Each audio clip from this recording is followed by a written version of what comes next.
Snow falls over a wooden lodge buried deep in the New Hampshire pines. 3 stories of cedar and stone, a tower rising into the gray sky, a chapel beside it, a carousel waiting in the trees. Inside, a candle burns in a stained glass window, though nobody has lived here for 6 months. On the porch, footprints, fresh ones. A young woman in a thin jacket stands at the door, 18 years old, duffel bag at her feet, brass key in her hand. She does not know yet what is hidden in these walls. 500 miles south, a silver sedan turns onto a dirt road. A man in a sport coat at the wheel, his knuckles white, a folded affidavit in the glove compartment. 12 years old, signed under oath, and in the woods between them. The wind moves through the pines. Something has been waiting here for 15 years. The trash bag landed on the bed before sunrise, heavy, black, the kind men use for hauling brush in November. Junia Rookwood did not flinch. She had been awake since 4 in the morning, lying on her back in the narrow bed she had slept in for 11 years, watching the ceiling fan turn its slow circles above her, listening to the house breathe around her, the house that had never been hers. Not really. She had known this day was coming. She had known it the way a deer knows winter is coming, in the bones, in the quiet, in the way a man counts down to something he is looking forward to. And Royden Crosswell had been counting down. She had seen the calendar in his workshop 2 months ago when she went out looking for her bicycle pump. There was a date circled in red marker, her 18th birthday, and above the circle, in his small, cramped handwriting, 2 words, Freedom Day. She had stood there in the workshop for a long minute holding that pump, and she had felt something inside her chest go cold. And still, she had not told her mother. There was no point in telling her mother anything anymore. Her mother had been gone for a long time, even when she was sitting at the kitchen table. So, when the bag landed on the bed at 6:53 in the morning, the day after her 18th birthday, Junia did not flinch. She did not turn her head. She kept looking at the ceiling fan. "Just clothes," Royden said, "and personal items. Leave the furniture. The furniture stays." She did not answer. "You've got until noon." Then he walked away, his slippers whispering down the hallway toward the kitchen, where the coffee maker was already gurgling. And Junia lay there for another full minute before she sat up. She did not cry. She had used up her crying a long time ago, on smaller things. On a birthday party Royden refused to let her have when she was 12. On a school trip to Washington, he wouldn't sign the permission slip for when she was 14. On 1,000 small refusals that had hollowed her out by inches, until there was nothing left to cry with, she packed. It did not take long. 2 pairs of jeans, both worn thin at the knees, 4 shirts, a handful of underwear and socks, her toothbrush, the Wendy's uniform she still wore 4 nights a week for 12 hours of pay, a hairbrush, a small canvas bag of toiletries, and from the top drawer of her nightstand, wrapped in a square of clean dish towel, the only thing in the room that had ever truly belonged to her, a photograph. It was creased at the corners and faded around the edges, and it showed a young man, 24 years old, sitting on a couch with a baby in a yellow blanket cradled against his chest. The young man was looking down at the baby with an expression Junia had spent 15 years trying to memorize, and on the back, in pencil, in handwriting she had never seen alive, someone had written, "Bennett and Junia, first week home, Bennett Rookwood, her father, he had died when she was 3, a construction accident." That was all her mother had ever said about it. That was all anyone had ever said about it. She slid the photograph into the front pocket of her duffel bag, the one spot where it wouldn't get bent, and she pulled the zipper shut. She walked down the stairs in her sneakers, carrying the duffel bag over one shoulder and the black garbage bag in her other hand, because she had no other suitcase. And she stopped at the bottom of the stairs, and she stood in the doorway of the kitchen. Her mother was at the sink. Belva Crosswell was 43 years old, and she had once been beautiful.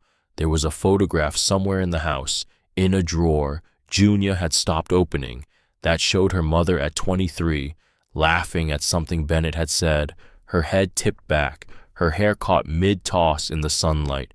The woman in that photograph was gone. The woman at the sink now had thin shoulders and graying hair pulled back in a tight knot, and she was washing a pan that was already clean. She was washing it slowly, round and round in the soapy water, the same circles over and over. She did not turn around. "Mom," the sponge kept moving. "Mom, look at me." Belva turned off the water. She dried her hands on a dish towel, slowly, taking more time than she needed, and when she finally turned around, she looked at Junia for about a second before her eyes shifted down to the floor and stayed there. "You'll be fine," Belva said. "You're an adult now. I have $38. You have a job. I have a part-time job, Mom. They give me 12 hours a week." Belva folded the dish towel. She set it on the counter. She picked it up and folded it again. Her mouth was a thin line, and her eyes were red at the edges, but her voice came out flat and dry, as if she were reading off a card someone had handed her. "Royden's right," she said. "It's time." And what Junia saw in her mother's face in that moment was not cruelty.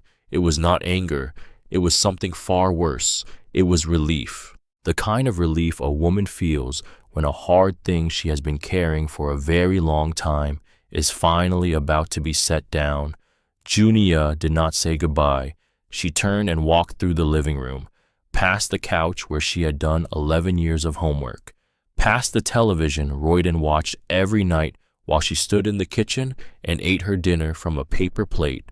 She opened the front door.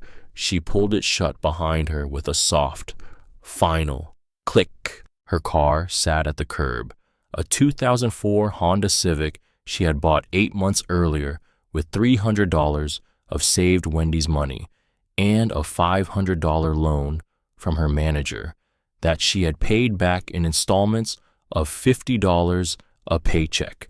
The check engine light had been on for 3 months.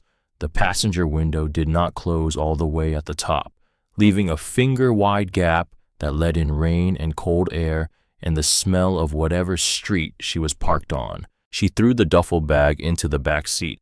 She set the garbage bag beside it. She slid behind the wheel. She sat there for a long time before she could make herself turn the key. She looked at the house. She looked at the upstairs window where her bedroom had been.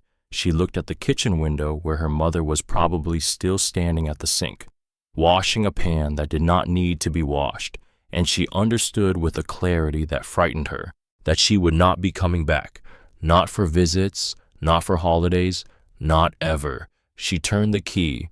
The engine coughed twice and caught, and she drove away from the only home she had ever known. And she did not look in the rearview mirror because there was nothing back there worth looking at. The first night, she parked at a Walmart on the edge of town. She had pulled in at dusk, into the row farthest from the building, behind a long line of campers and box trucks, where she hoped nobody would notice a single Honda Civic with a girl inside it. She leaned the driver's seat back as far as it would go. She balled up an old sweatshirt and pushed it against the window for a pillow. She pulled her jacket over her like a blanket. She did not sleep. She woke up 4 separate times, though she could not remember falling asleep in between. The first time, a diesel truck idled in the next row over, the cab vibrating, the engine grumbling in the dark. The second time, footsteps came down the row of parked cars, slow and even, and stopped beside her driver's side door.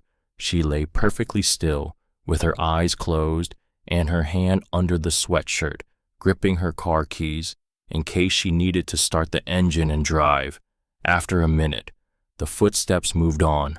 The third time, somebody 2 cars over was trying door handles. She heard the soft metallic click of a handle being lifted and let go. Again, a man moving down the row, testing each car as if he were window shopping. He did not try hers. He moved on toward the end of the row and disappeared.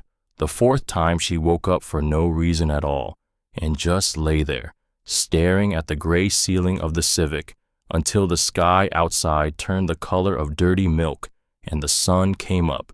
She bought a coffee at the McDonald's across the parking lot for $1.19. She sat in the booth as long as they would let her. She used their bathroom to brush her teeth. She washed her face in the sink and dried it with rough brown paper towels, and she looked at herself in the mirror, and she did not recognize the girl looking back. The second night, she parked behind a closed lumber yard because it was raining, and she didn't want to sit in a Walmart parking lot in the rain. She listened to the rain on the roof for a long time. She thought about her mother.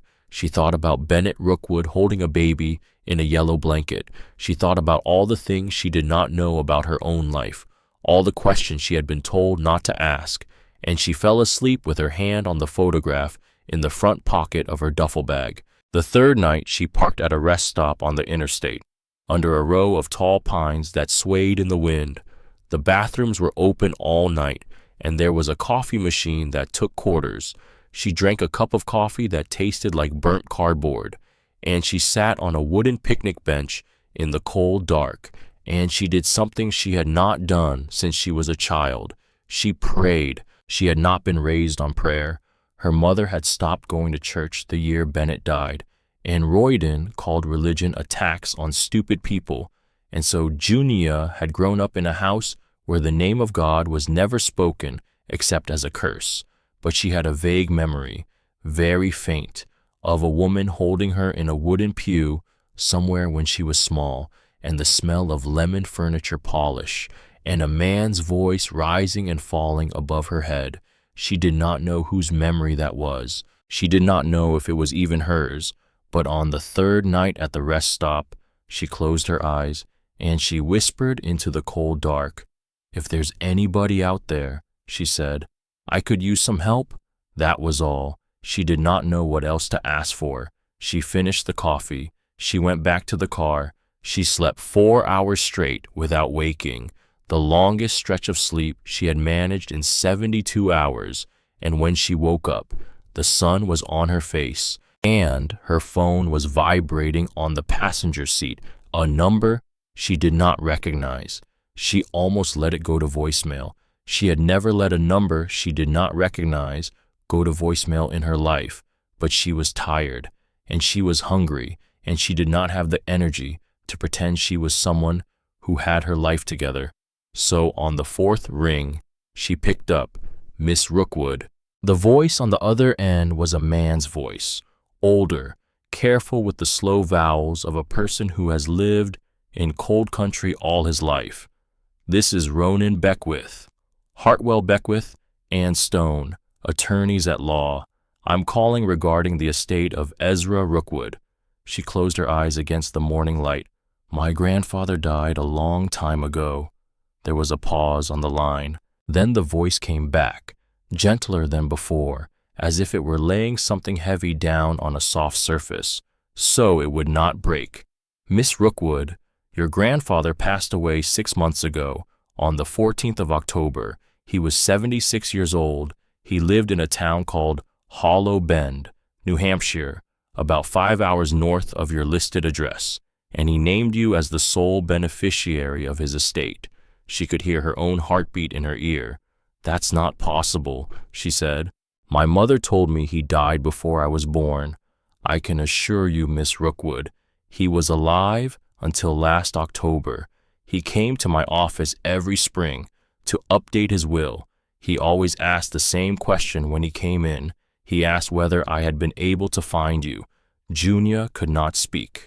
She held the phone against her ear, and she stared through the windshield at the pine trees moving in the wind, and she felt something shift inside her chest, a wall she had been leaning against her entire life that was suddenly, silently, not there anymore. Her mother had said, "Died before you were born." Her mother had said it at the kitchen table when Junia was 7. Her mother had said it again when Junia was 9 and 11, and again when Junia had to fill out the family tree project in 6th grade. sat at the same kitchen table, wrote deceased in the box for her father's father, because that was what her mother had told her to write, except he had not been dead. He had been 5 hours away, sitting in a lawyer's office, asking, "Have you been able to find her?" "What did he leave me?" she finally said. "A property. He built it himself, from what I understand. It's paid in full, no liens, no outstanding taxes. He made sure of that. He also left certain personal effects that he asked me to keep at the property rather than in my office." "What kind of property?" There was a pause. "Miss Rookwood, I think it would be easier if you came up here. I can give you directions. The keys are with me, and there are some things he wanted me to give you in person." "How far is it?" "About 5 hours up Route 16. I don't have gas money to get 5 hours. There was another pause. "Miss Rookwood, your grandfather opened an account specifically for this. He left $100 at Sunberg, Lynn Green, Mercantile on Main Street for groceries. He left $200 at the Esso station off Route 16 in Conway for gas. He asked me to make sure you knew about those things before anything else." Junia put her hand over her mouth. Across the windshield, the pine trees moved in the wind. The morning sun came down through the branches, and the world looked the way it had looked 5 minutes ago, except now everything was different. Now she had a grandfather who had been alive yesterday, and the day before that, and the day before that, and she had not known. She had not been allowed to know. "I'll come up," she said. "Drive safe, Miss Rookwood. We've been waiting a long time." He hung up. She sat in the car for 20 minutes, just gripping the steering wheel, staring at the trees. Then she got out of the car, and she walked into the little gas station next to the rest stop. She bought a New Hampshire state map for $2.99 because the GPS on her phone was almost out of data for the month. She unfolded it on the hood of the Civic in the cold morning light. Hollow Bend was up north, way up north, almost to the Canadian border, in the green-shaded country where the roads turned thin and twisty, and the towns were too small to print the names in full. She drove until she found the Esso in Conway. She pulled up to the pump. The clerk inside looked up when she walked in. He was an old man, heavy through the chest, with a gray beard cut square at the chin. He looked at her ID when she handed it to him, then at the screen of his register, then at her again. "You're Junia Rookwood." She froze. "Yes." He nodded once. He turned around and pulled an envelope from a slot above the cash drawer. He slid it across the counter. "Old Ezra left this. Said one day a girl would come in with this name on her license. Said I was to give it to her. No questions asked." She took the envelope. Her hands shook so hard she had to use the other one to steady it. "He left this here in a gas station." "Oh, he left things in a lot of places, miss. Old Ezra did." The clerk paused, looked at her, then looked away. "I'm sorry for your loss." She walked out to the Civic. She sat down behind the wheel. She opened the envelope. Inside was a single sheet of yellow legal paper. The handwriting was old, tired, the letters wandering slightly, like a man who had been writing for a long time and whose hand was beginning to give out. "Junia," it said. "If you got this, then you're on the road. Drive slow. The mountain roads are bad this time of year. There is a green diner about 2 hours up Route 16. Stop there. Get the chicken pot pie. Marla has been holding a slice of apple crumble for you since last Christmas. Tell her I sent you. I love you, sweetheart. Grandpa Ezra." She read it 3 times, then she folded it carefully, and she put it in the front pocket of her duffel bag with the photograph of her father. She started the engine. She drove north. 2 hours later, she came up over a hill and down in the small valley below. Beside a stream that ran fast over flat gray stones stood a green wooden diner with a hand-painted sign above the door, "Marla's." She parked. She walked in. A small bell over the door rang, and the woman behind the counter looked up. She was somewhere past 60, wore her hair in a soft bun, had reading glasses on a chain around her neck, and the kind of face that had been smiling at strangers for 40 years. Marla looked at her. The woman's hand went to her mouth. "Oh," she said softly. "Oh, sweetheart, you came." Junia stopped in the middle of the diner. "Did Ezra send you?" Marla said. "He did." Marla turned to the cook in the back. She did not raise her voice. "Henry, heat up the apple crumble. The one in the freezer marked 'Do not touch,'" the cook said. "Yes, ma'am." Marla walked Junia to a booth by the window. She brought a glass of water. She brought a cup of coffee. She did not ask Junia what she wanted. She brought a bowl of chicken pot pie, the crust dark golden, the steam rising in slow curls, and after Junia had eaten, after her hands had stopped shaking, Marla brought a plate with a slice of apple crumble on it, the crumble warm, the cinnamon strong, a small scoop of vanilla ice cream melting beside it. She set it down, carefully. "He told me, the day I asked, he said, 'Marla, make her something my Edith used to make, so she'll know what her grandmother tasted like.'" Junia looked at the plate. She did not move. "My grandmother, Edith Rookwood, your grandfather's wife, your father's mother. She passed in 1996, made the best apple crumble in the county, won the fair 4 years running." I didn't know her name. Marla's eyes filled up, but she did not cry. "Now you do." She walked back to the counter, and she left Junia alone with the plate. Junia ate the crumble in small, slow bites, and she tasted cinnamon and brown sugar and apples picked from a tree in a yard she had never seen, and she tasted a woman she had not known existed until 2 minutes ago, and she did not cry. But she sat in that booth with the warm plate in front of her, and she felt something turn over inside her chest, a door opening that she had not known was there. When she stood to pay, Marla waved her off. "Already paid, honey. Your grandfather paid in 2011, said when she comes in, 'The meal is on me, the crumble is on me, everything is on me. I just got to hold it for her.'" Junia walked out to the Civic. She drove on. The suburbs of New Hampshire fell away behind her, and the strip malls fell away, and the farmland fell away, and the trees got taller and darker and closer together as the road climbed up into the foothills of the White Mountains. The 2-lane highway followed a river for a long while, the water slate gray and moving fast over rocks, and she rolled her window down despite the cold, because she wanted to smell the air. It smelled like cut hay and wood smoke and the cold mineral breath of a creek running through stone. She passed a sign that said, "Hollow Bend, population 614.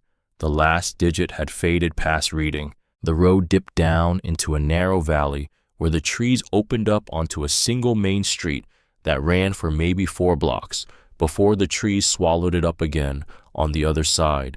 The town was small, not charming small, just small. A hardware store with a faded green awning, a diner with the lights on and 3 pickup trucks parked at angles in front, a little white church with a steeple, a post office that looked like it had once been somebody's shed, and at the end of the block, set back a little from the road, a general store with the words Sundberg Lindgren Mercantile painted in fading red letters above the door.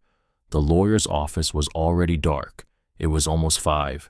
She would go in the morning. She pulled the Civic into one of the angled parking spots in front of the general store because she did not know what else to do. The bell above the door rang as she pushed it open, and a woman behind the counter looked up from a clipboard. The woman was somewhere in her late 60s. Her hair was silver and pulled back in a loose braid that hung down the front of her shoulder. She wore reading glasses pushed up on her forehead and a flannel shirt buttoned all the way to the throat, and she had the strong, square hands of a woman who had spent her life doing useful work. She looked at Junia standing in the doorway with her duffel bag over her shoulder, and her hands went still on the clipboard. Her face did not change. Exactly. but something inside it shifted, and she set the pen down and took off her reading glasses and laid them carefully on the counter beside the clipboard. "You're Ezra's granddaughter." Junia stopped where she was, halfway between the door and the counter.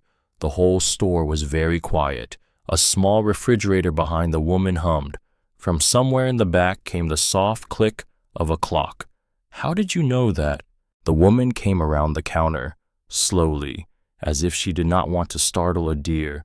She stopped a careful distance away from Junia, and she looked at her face the way a woman looks at a photograph she has not seen in many years.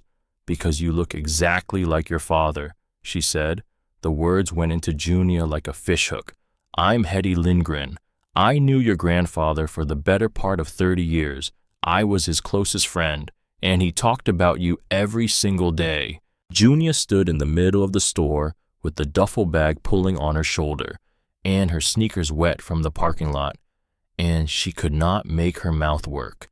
Hetty did not try to hug her. Hetty did not get emotional.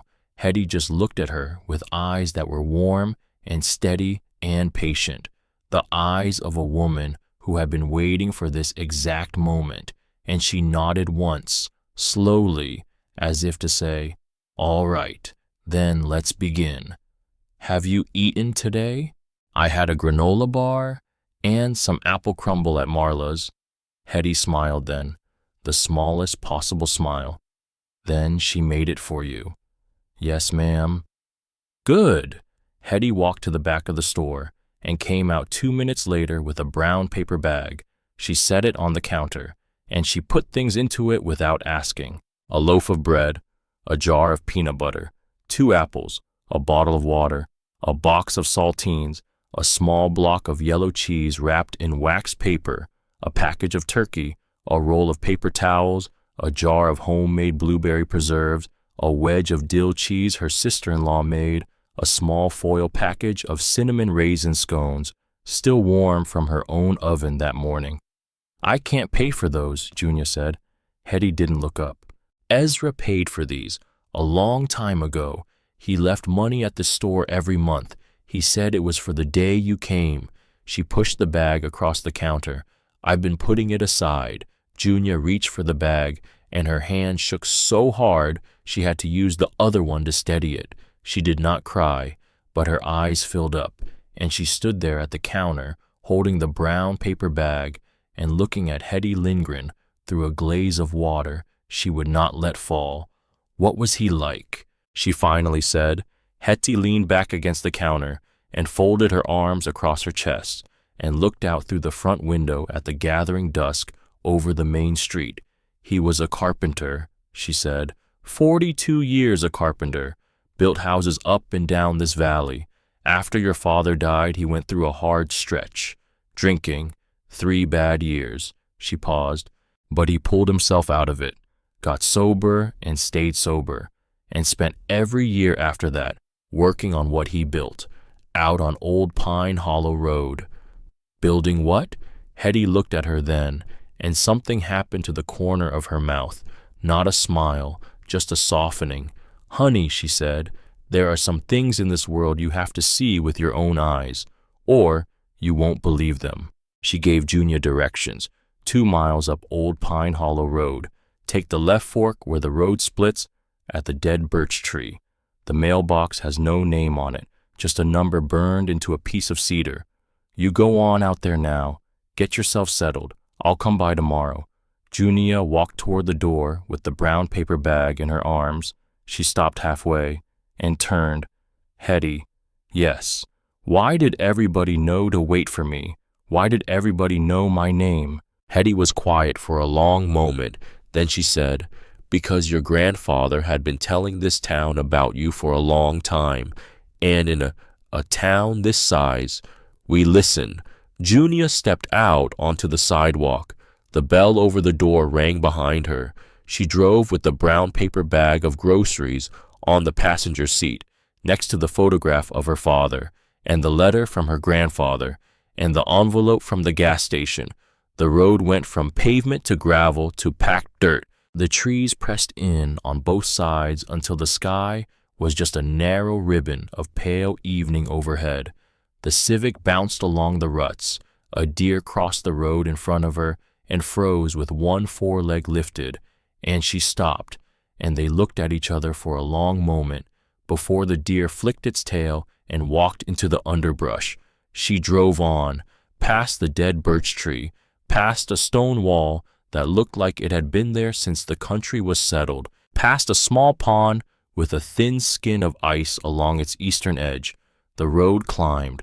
The trees got darker. The pines stood up taller around her until they were as tall as cathedrals. And then she came around the last bend, and she stopped the car. She did not mean to stop the car.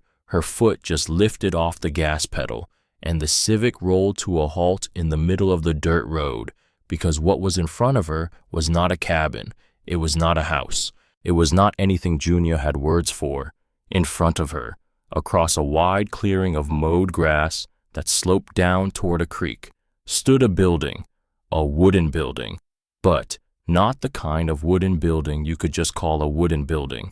It rose 3 stories above the clearing, built of cedar and pine and stone, mossy stone at the foundation, then heavy hewn logs going up the first floor, then narrow honey-colored boards going up the second, then the third floor rising in a great peaked gable, and out of the gable, to one side, rose a tower of wood, 4 stories tall, with windows on every side, and a steeply pitched roof that ended in a copper weather vane shaped like a hawk. And attached to the main building, on the west side, with a covered passageway connecting them, stood a smaller building, a little wooden chapel, white painted, with a steeple and 4 small stained glass windows along its side, catching the last light of the evening and throwing soft rainbows down onto the grass and down past the chapel, in a clearing of its own,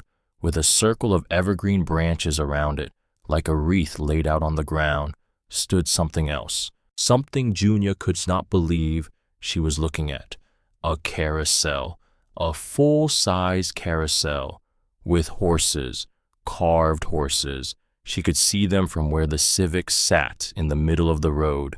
8 of them, standing in a frozen circle, their wooden necks arched, their painted manes catching the last of the evening light, their hooves lifted as if they had just stopped running and were waiting for someone, anyone, to start the music again. A wooden carousel, in the middle of a clearing, in the middle of the woods, 2 miles up Old Pine Hollow Road, in a town of 614 people, in northern New Hampshire. She put the car in park. She got out. The air was cold, smelling of pine and wood smoke, though no chimney she could see was smoking. She walked toward the building, and as she got closer, she began to see what she was looking at. To her right, through the trees, a path lined with carved wooden archways leading off into the forest, toward a stand of fruit trees she could just make out, each tree with a small wooden bench beneath it, each bench facing east, toward the morning sun. To her left, beyond the chapel, another small clearing, with what looked like a workshop sunk halfway into the earth, a green tin roof, a wide wooden door, and a stovepipe rising from one corner. In front of her, the main building. The front door was carved, deeply carved. A pattern of leaves and branches and small wooden creatures ran along the top, every leaf different from every other leaf, every creature its own little personality. A rabbit, a fox, a doe, an owl, the kind of work that takes a man years and that no machine could ever do. The porch was wide, running the entire length of the front, with a railing of turned spindles, every spindle the same, every spindle perfectly straight. And in the middle of the porch, set back against the wall, stood a single rocking chair, a wooden rocking chair, worn smooth in the seat, as if someone had sat in it for a very, very long time. She climbed the porch steps. She did not breathe. The boards under her feet did not creak. Every board fitted to the next so tightly you could not have slid a sheet of paper between them. In front of her, a heavy oak door with wrought iron hinges and a brass key hanging from a brass hook beside the door frame, tied to a small wooden tag. She lifted the tag. She turned it over in her hand. On one side, in burned wood letters, was one word, "Welcome." On the other side, in smaller letters, written in her grandfather's tired old handwriting, was a second word, "Granddaughter."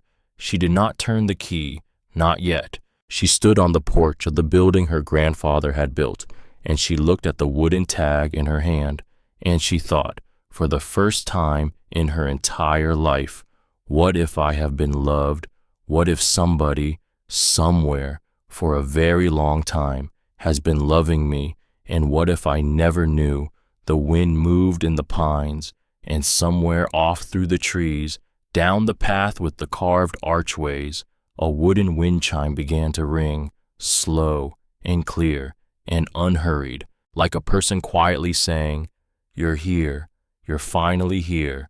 Behind her, the carousel stood in its circle of evergreens, the 8 horses watching her in the long blue dusk, and in the chapel beside her, inside one of the stained glass windows, a single candle was burning, a small candle, in a brass holder, set on the sill behind the colored glass. She had not lit it, she had not been inside yet.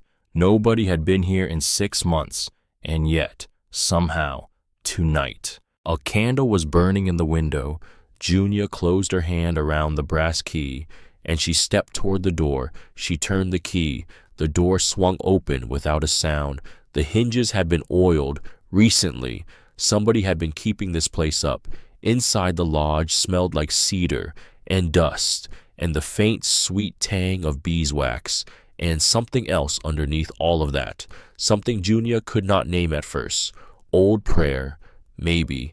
The smell of a room where someone had been talking to God for a very long time. She stepped inside. She closed the door behind her, the brass key still in her hand, the wooden tag swinging from her fingers. Welcome, granddaughter. She stood in the great room of the lodge her grandfather had built. The ceiling rose 2 stories above her, open, crossed with thick exposed beams, hand-hewn, pegged, not a nail in sight.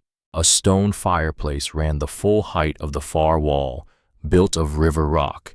Each stone fitted to the next so tight you could not have slipped a knife between them. A staircase of dark oak climbed the wall on her right, up to a railed landing on the 2nd story, with doors lining the hallway above. To her left, a wide arched doorway opened into a kitchen, and in the middle of the great room, pulled up close to the hearth, sat one wooden chair, one, pulled up to a footstool, both worn smooth in the seat, both facing the fire that wasn't burning, as if a man had sat there every evening for a very long time, alone. Junia set her duffel bag down on the floor, carefully, as if she did not want to disturb the room. She walked deeper in. She walked through the arched doorway into the kitchen. The kitchen was big, with a wood-burning cook stove against the back wall, black iron, polished, a small wood box beside it, already loaded, already stacked. A long table ran down the middle, pine, oiled, big enough for 10 people, but only one chair pulled up to the end, with a placemat, and a single plate, and a single fork, and a single coffee cup, all set out, as if waiting for someone. For her, he had been setting one place at this table for a very long time. She put her hand on the back of the chair.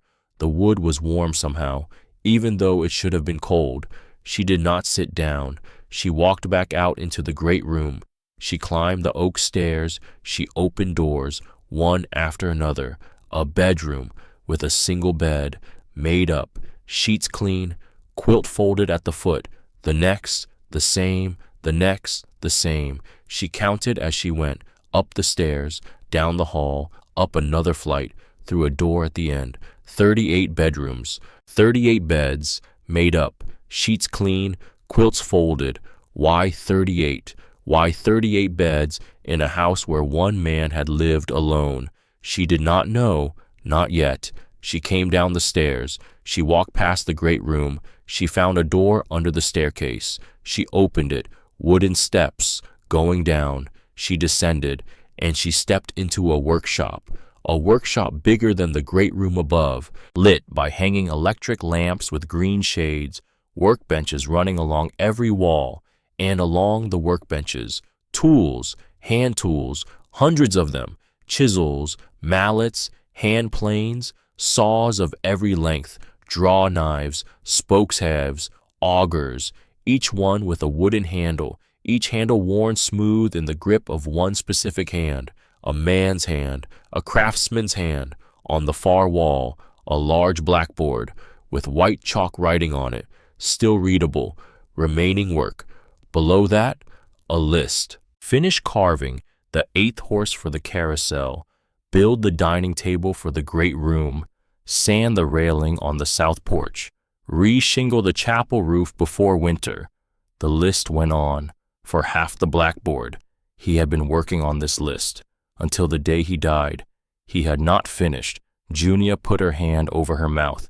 She did not cry, but she stood in the middle of her grandfather's workshop with her hand pressed against her mouth, and she looked at the unfinished horse on a stand near the door, half carved, mane flowing, one eye still rough wood, the other eye finished, looking at her. She climbed back upstairs. It was full dark now. She lit the candle on the mantel, the one Ezra had left there, the one with the wick already trimmed, waiting. The flame caught on the first try. The great room glowed, soft and gold. She sat down on the floor in front of the fireplace. She unwrapped a sandwich from the brown paper bag Hetty had given her. Bread, peanut butter, the smell of the blueberry preserve still on her hands. She took a bite. She chewed slowly. She looked at the room, and that was when she saw it. The baseboard that ran along the wall beside her.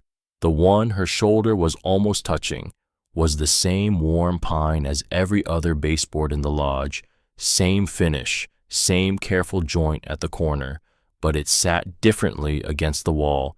Every other baseboard in the lodge was flush, tight, pressed against the plaster with the seamless precision of a man who measured twice and cut once. This one had a gap, a hair-thin gap that ran the entire length of the board, not from settling, not from warping. The gap was uniform, exactly the same width all the way across. It was not a flaw. It was deliberate. It was built to move. She set the sandwich down on the floor. She got onto her knees. She pressed her palm against one end of the baseboard. Nothing. She pressed the other end. The board slid sideways on hidden tracks, smooth and silent, and disappeared behind the wall. Behind it, a compartment, cedar-lined, about 8 inches deep and 2 feet wide, and sitting inside, side by side, were 3 wide envelopes, each one labeled in careful, steady handwriting. Junia, age 4, Junia, age 5, Junia, age 6. She picked up the first envelope with hands that had gone numb. She slid her thumb under the flap. The seal gave way without resistance. Inside was a birthday card. Simple, a drawing of a yellow cake on the front, with 4 candles. She opened it. Happy birthday, Junia. I hope this one reaches you. I sent a card to your mother's house, but it came back, like the others, so I am keeping this one here instead. You are 4 years old today, and I have never stopped thinking about you. Your father would be so proud of the girl you are becoming, even though I am not allowed to see it. I love you, sweetheart. Grandpa Ezra. She sat on the floor of the lodge her grandfather had built, and she cried, not quietly, not with any kind of composure. She pulled her knees up to her chest, and she pressed the card against her heart, and she sobbed until her ribs ached, and the candle on the mantel guttered low in its little brass cup, and the room went dim around her. He had not forgotten her. He had never forgotten her. He had been right here the whole time, writing her name on envelopes she would never receive, keeping them safe in the walls of a house he was building, for the day she would finally come. She wiped her face with the back of her hand. She reached for the second envelope. The second envelope was thicker than the first. She opened it carefully, pulling the card out by its edges, a birthday card with a picture of balloons on the front. Inside, the same steady handwriting. Happy birthday, Junia. You are 5 today. I drove past your mother's house last week. I parked my truck across the street, and I sat there for an hour. I could see your bedroom light on. I wanted to walk up and knock on the door. I wanted that more than anything, but the restraining order says I cannot come within 200 feet of you, so I sat in the truck, and I watched your light until it went off. Then I drove home and wrote you this card. I love you, sweetheart. Grandpa Ezra. She pressed her hand flat against the floor to keep from falling forward. She opened the third envelope. Happy birthday, Junia. You are 6. I filed a petition with the court last month for visitation rights. The judge denied it. Your mother's lawyer said I was an unfit influence. I have been sober for 3 years now, but the things I did before that still follow me around. I am going to keep trying. I will never stop trying.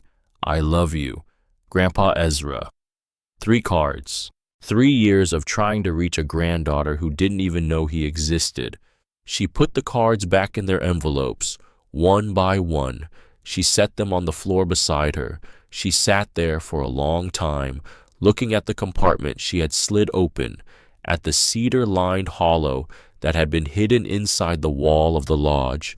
For over a decade, waiting. She did not sleep that night. She tried. She rolled out a quilt from one of the upstairs bedrooms onto the wide pine floor in front of the fireplace, and she lay down on top of it, and she pulled her jacket over her shoulders. But every time she closed her eyes, she saw the handwriting on the envelopes. She saw the small drawings of birthday cakes and balloons. She saw a man she had never met sitting in a pickup truck across the street from her childhood house, watching her bedroom light go off at the end of the day. Around 3 in the morning, she gave up. She got up. She found a broom in the kitchen closet. She swept the floors. She wiped the counters with a damp rag. She turned on the kitchen faucet, and brown water spurted out for 10 seconds before running clear. When the sun came up, she went looking for more. The kitchen was the smallest room she had not yet searched. She started there. She went over every surface slowly, the way a carpenter inspects a piece of work that is hiding something from him. She knelt and checked the baseboards. She ran her fingers along the window frames. She opened drawers and felt behind them. She pulled cabinet doors. She knocked on the walls, listening for the hollow sound of a space behind them. She almost missed it. The panel under the kitchen sink looked like a single piece of pine, the same grain as every other panel in the kitchen. But when she pressed her thumb along the bottom edge, she felt a slight give. She pressed harder. The panel tilted forward on a hidden hinge and swung down toward her, revealing a hollow space behind the plumbing. Inside, stacked in a careful pile, were 6 more envelopes, ages 7 through 12. She sat down on the kitchen floor with her back against the cabinet, and she opened them, in order, one by one, by the light of the morning sun coming in through the small window above the sink. The handwriting was the same. The cards were the same simple style, drawings of cakes and balloons and small, careful watercolors on the front. The messages inside were the same. I am still here, Junia. I have not forgotten. I think about you every single day. Tucked behind each card, folded once, and slipped between the inside flap and the cardboard backing, were small bills, 20s, 50s, 6 years of birthday cash she had never received.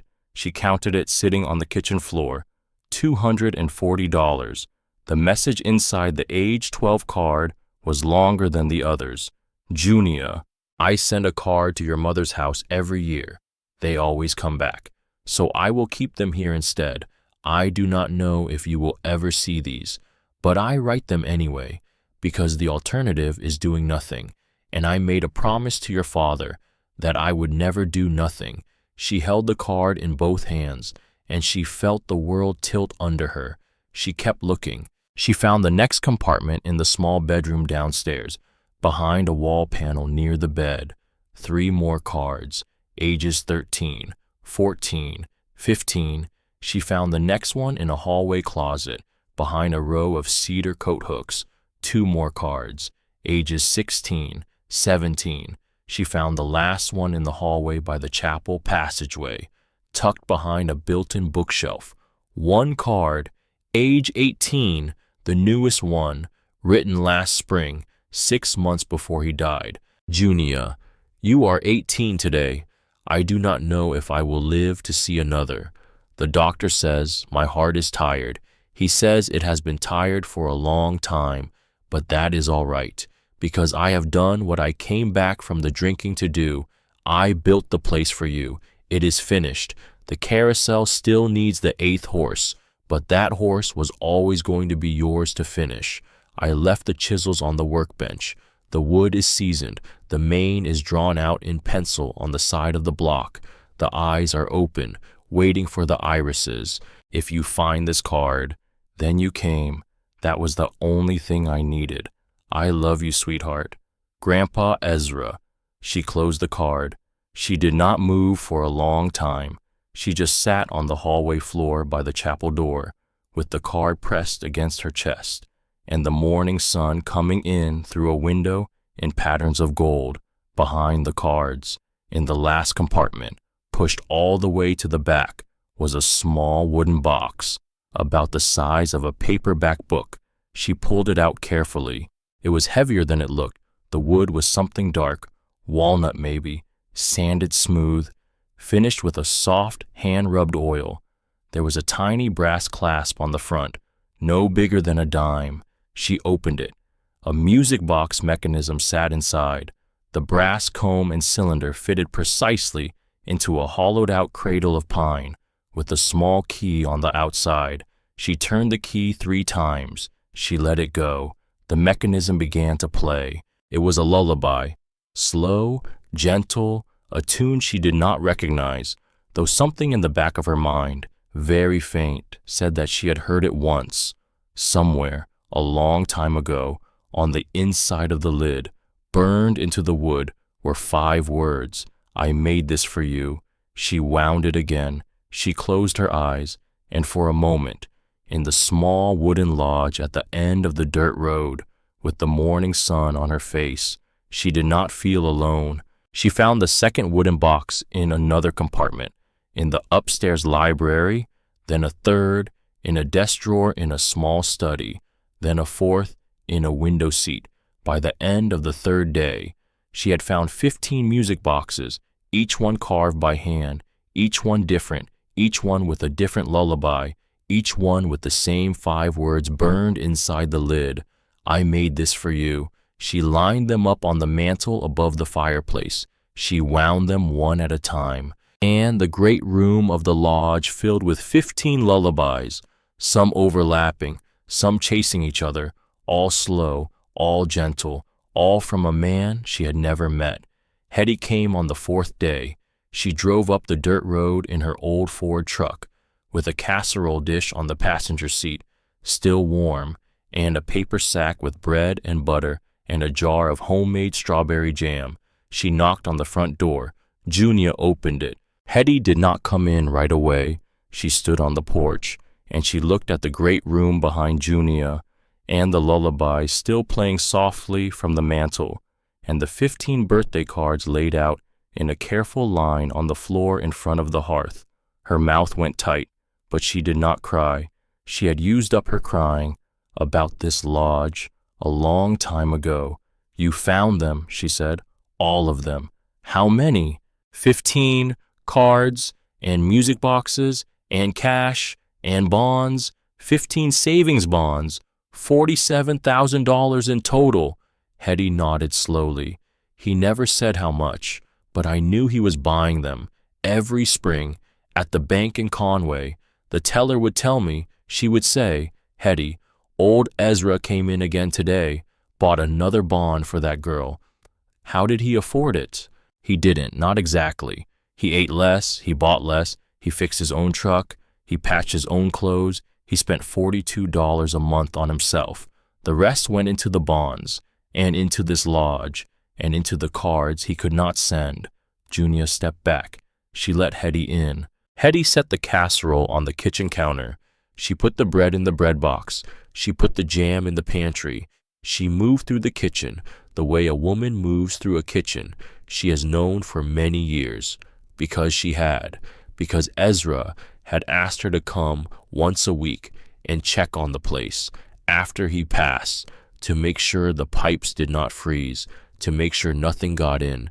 Hetty had been here every week for 6 months, waiting for Junia to come. Junia sat down at the long pine table, at the one place that had been set for her.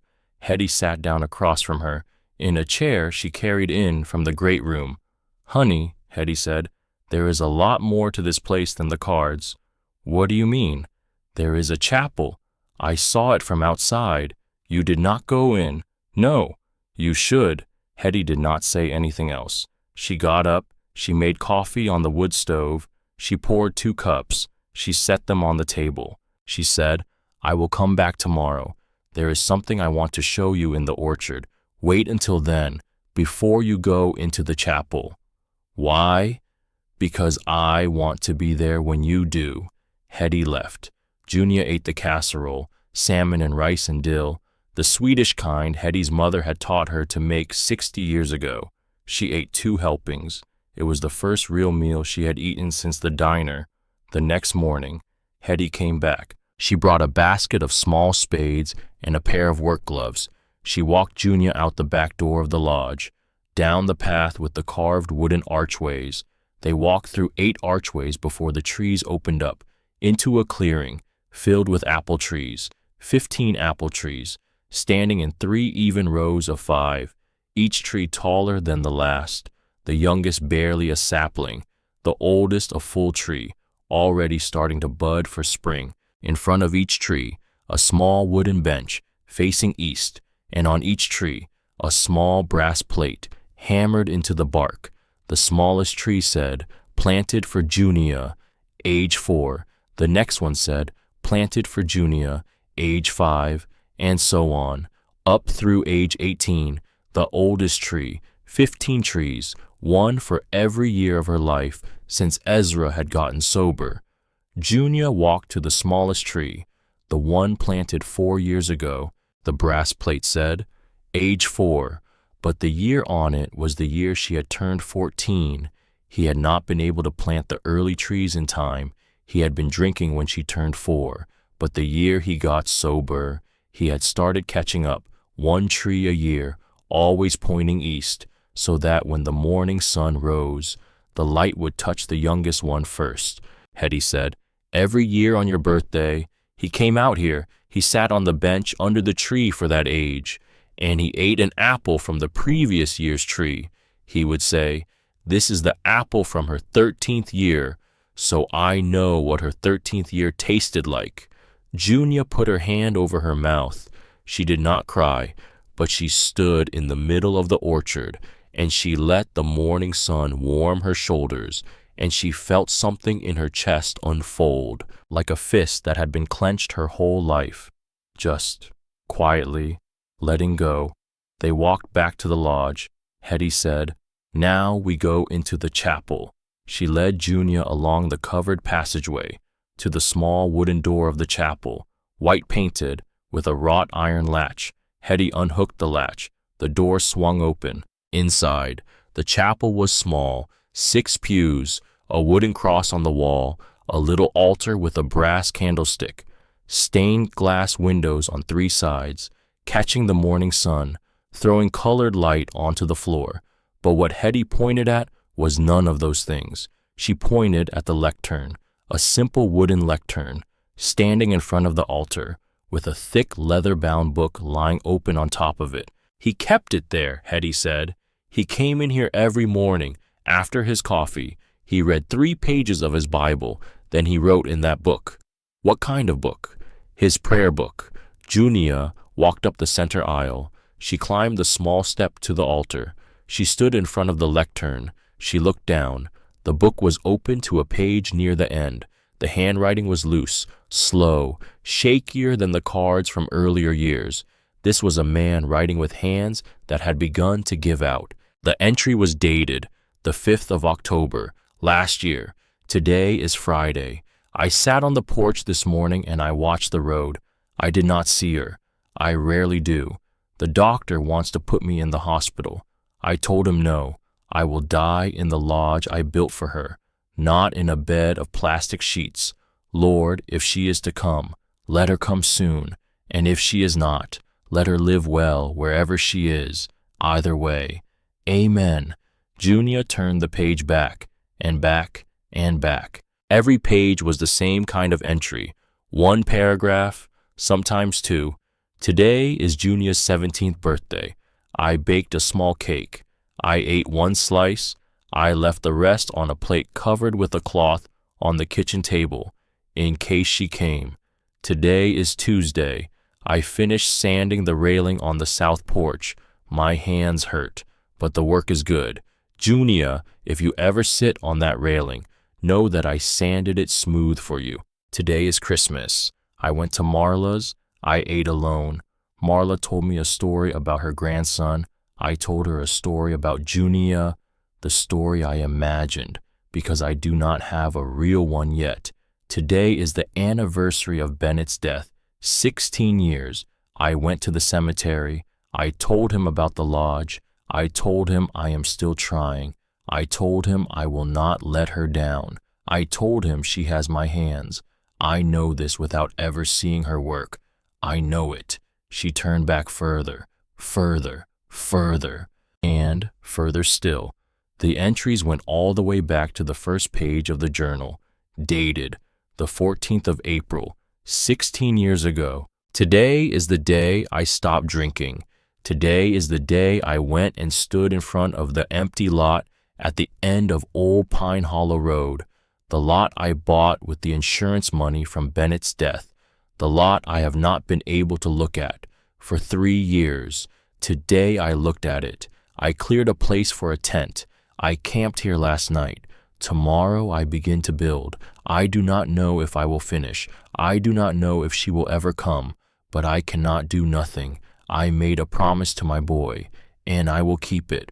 Lord, help me keep it. 5,475 days, one entry per day, a man writing to a granddaughter who could not see him, a man talking to God in a room he built with his own hands, so that when she finally came, there would be something to read, so that even after he was gone, she would know that she had been prayed for every day. Junia closed the book. She put her hand on the cover. She did not cry. The crying had gone somewhere far inside her now, somewhere quiet, a place she would visit later, alone. Hetty was sitting in the back pew, watching her. After a long minute, Hetty said, "There is more, honey. I am sorry. There is more." "What more?" "Under the hearthstone in the great room. He showed me where it was, once, 5 years ago. He said, 'Hetty, if anything happens to me and the girl comes, tell her about the hearthstone. He made me promise.'" "What is under the hearthstone?" Hetty looked down at her hands. "The hardest things, honey, the hardest things he hid in that house." They walked back into the great room. Hetty knelt in front of the stone fireplace.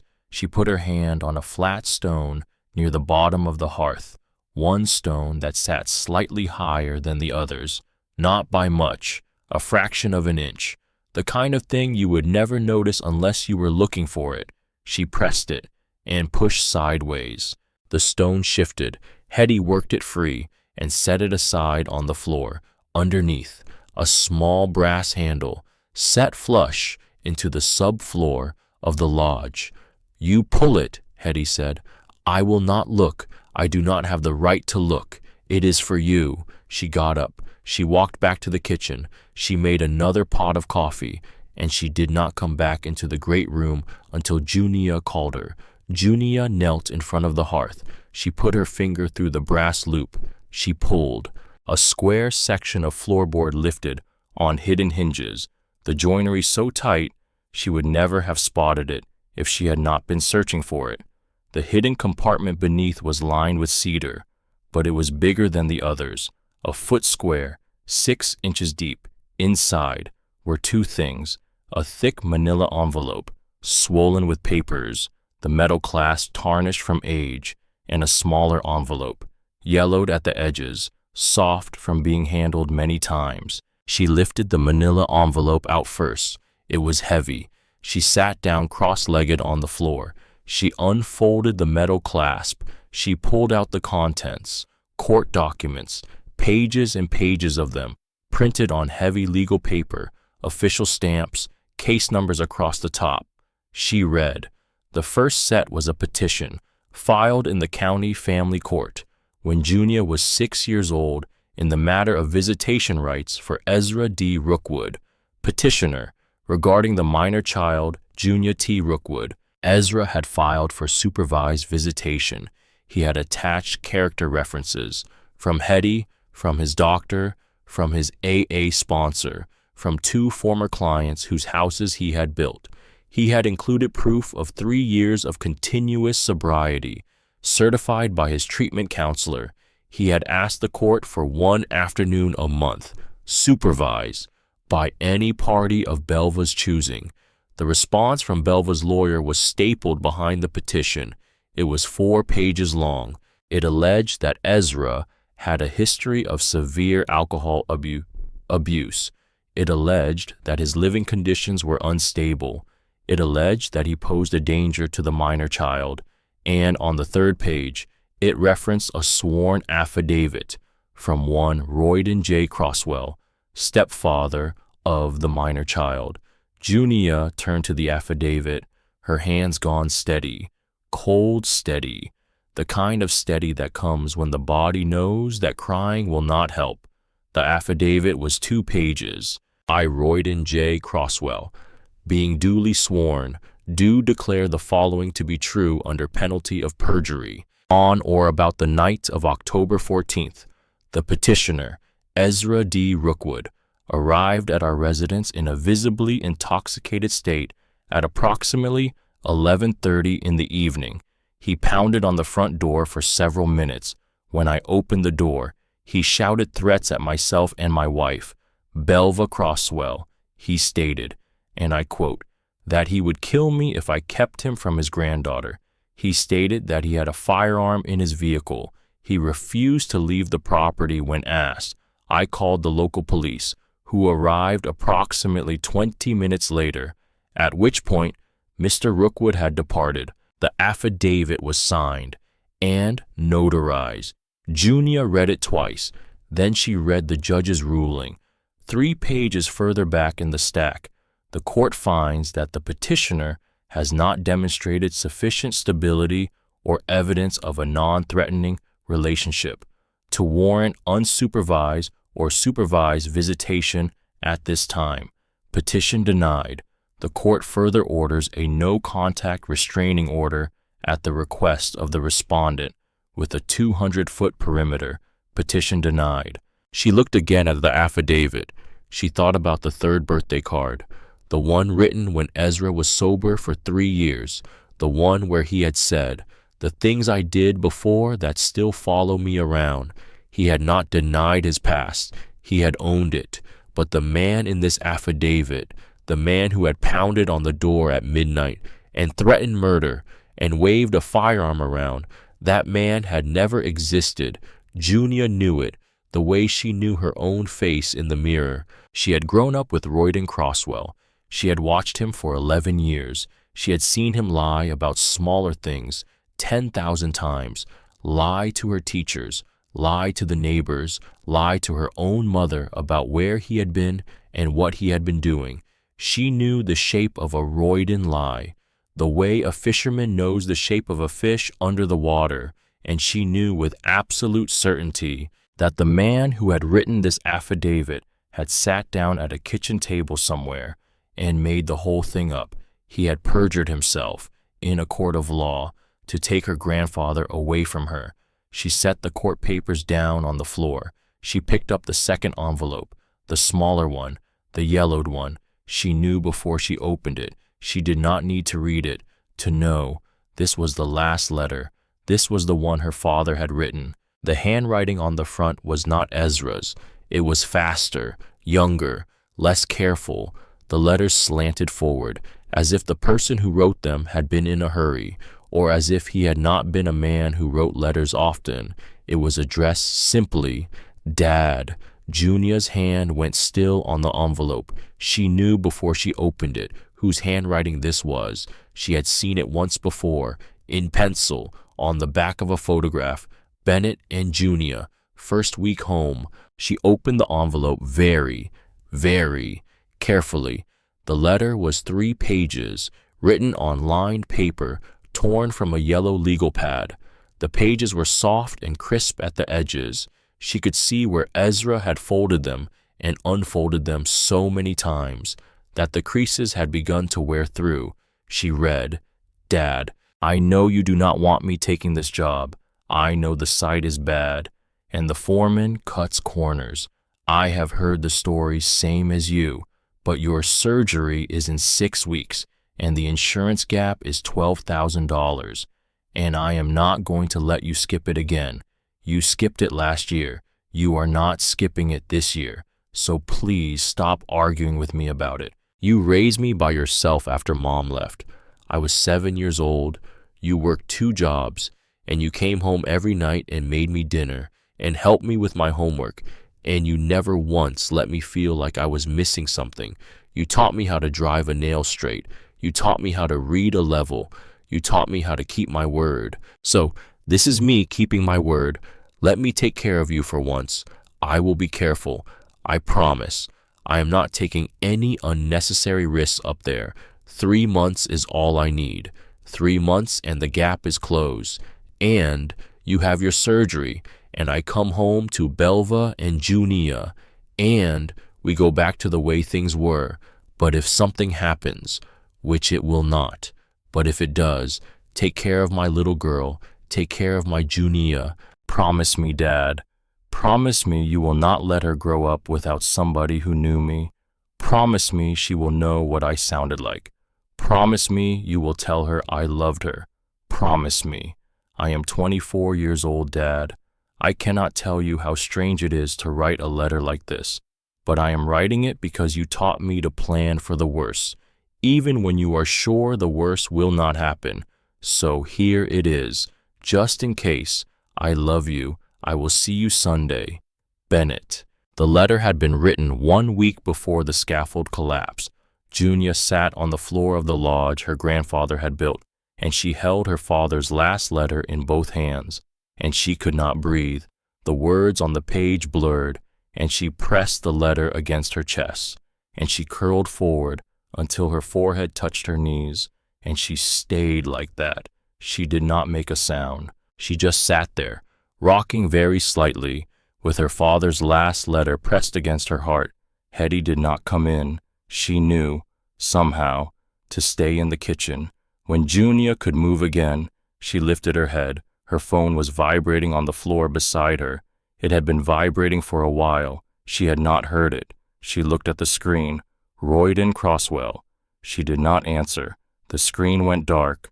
A minute later, the voicemail icon appeared. She tapped it. She put the phone on speaker. She did not want to hold it to her ear. The voice was Royden's, but it was a different Royden than the one who had thrown the trash bag on her bed. This Royden was warm, friendly, concerned. Junia. Hi, sweetheart. Listen, your mother and I have been thinking about you. We feel just terrible about how things ended. Things got said that shouldn't have been said. You know how it is. Family is family. Why don't you come on home? Your mother misses you. We'll talk it through. A pause. The voice shifted. The warmth went out of it, like a switch had been flipped. Also, we need to talk about this business with your grandfather. The lawyer called your mother. Your mother is the next of kin. Junia, not you, your mother. That property, and whatever the old man left, that should be coming to her, not to a teenager who doesn't know what to do with it. We can work this out together, as a family. But if you want to make it difficult, we have a lawyer of our own. We will go to court if we have to. I am telling you this for your own good. Call me back." The voicemail ended. The phone went silent. Junia sat on the floor of the lodge her grandfather had built, with her father's last letter in her lap, and the affidavit beside her, and the 15 birthday cards in a line on the floor, and the carousel waiting in the dusk outside. And she did not cry, she did not move, she just looked at the phone, and she thought, so this is the choice. I can give it back, I can call him back, I can tell him my mother is the heir, I can sign the papers and walk away, and spend the rest of my life pretending none of this happened. Or she picked up the affidavit. She looked at Royden's signature at the bottom, bold, confident, the signature of a man who had never doubted himself in his life. She set the affidavit down. She picked up the phone. She did not call Royden back. She called Ronan Beckwith. He answered on the second ring. "Miss Rookwood, my stepfather is threatening to sue for the property. He left a voicemail. He says my mother is the next of kin." There was a small pause on the line. Then Ronan Beckwith said, in the same careful, slow voice he had used at the rest stop, "Miss Rookwood, your grandfather knew this day might come. He prepared for it. We have everything. We have the affidavit. We have the original birth certificate. We have the chain of custody. We have witnesses. We have a will written and signed and updated every spring." He paused. "He wanted me to tell you something, if this call ever came." "What?" He said, "Tell her the storm has been on its way for a long time. Tell her the house is built to hold it." Junia held the phone against her ear. She looked across the great room at the 15 music boxes on the mantel, the candle still burning in the brass cup.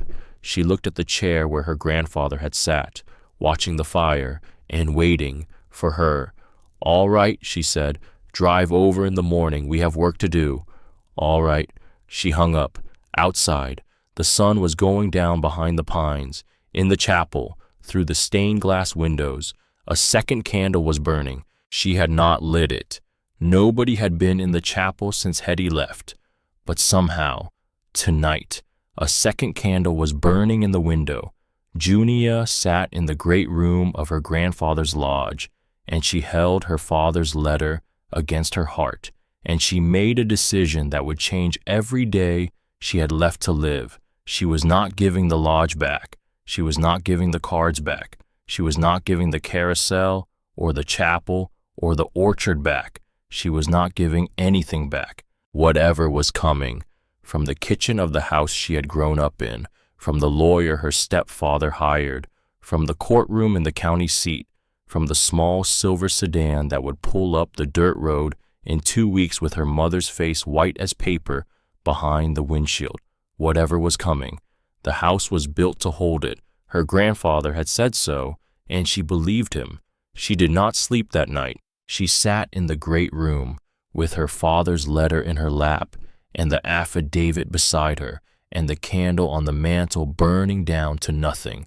Around 3 in the morning, she got up. She walked across the great room. She opened the chapel door.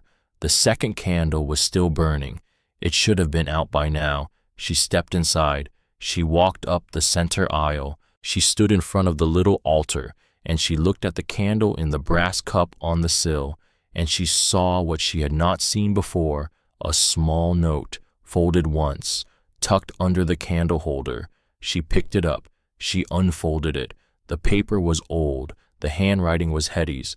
The note said, "Honey, I light a candle in the chapel every night when I come to check on the lodge.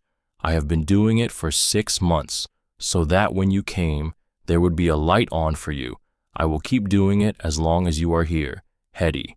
Junia held the note in both hands. She sat down in the front pew. She read the note again, and she finally understood. The light had not been burning by itself. A woman she had known for 4 days had been keeping a candle lit for her for 6 months, every single night, without asking anyone to notice, without telling her. She let the note rest in her lap. She put her hands over her face, and she cried, for the first time, properly, loudly. the way she had not cried in 11 years. The chapel held her. The candle did not go out.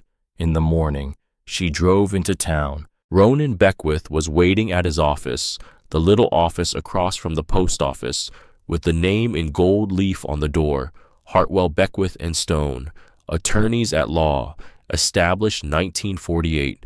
He was an old man, tall, stooped a little at the shoulders, white hair cut close to the scalp, wearing a brown wool jacket and a tie that had been knotted the same way every morning of his life.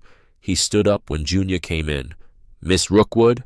"Mr. Beckwith, sit down." She sat in the wooden chair across from his desk. The chair was old. The wood was warm. He poured 2 cups of coffee from a tin pot. Without asking, he set one in front of her. "Your stepfather," he said. "Has he called again?" "Twice." "Did you answer?" "No." "Good. Don't." He opened a leather folder on his desk. Inside was a stack of papers an inch thick. "Your grandfather updated his will every spring. Every revision is dated. Every revision is notarized. The most recent revision is from April of last year, 6 months before he passed." "What does it say?" "It says you inherit everything. The land, the lodge, the chapel, the orchard, the carousel, the workshop, the bank accounts, the savings bonds, the trust fund, every nail in the place. My mother is the next of kin." "Your mother forfeited her claim to your grandfather's estate, in writing, 12 years ago, in exchange for the restraining order." Junia went still. "What?" Ronan slid a paper across the desk. It was an old document, yellowed, notarized, signed in Belva's handwriting at the bottom. Junia read it. Belva had signed a waiver. In exchange for the no-contact order, she had given up all claim to anything from Ezra Rookwood forever. Junia put her hand over her mouth.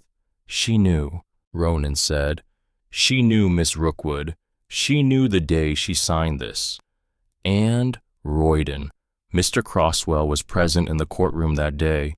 He witnessed the signing.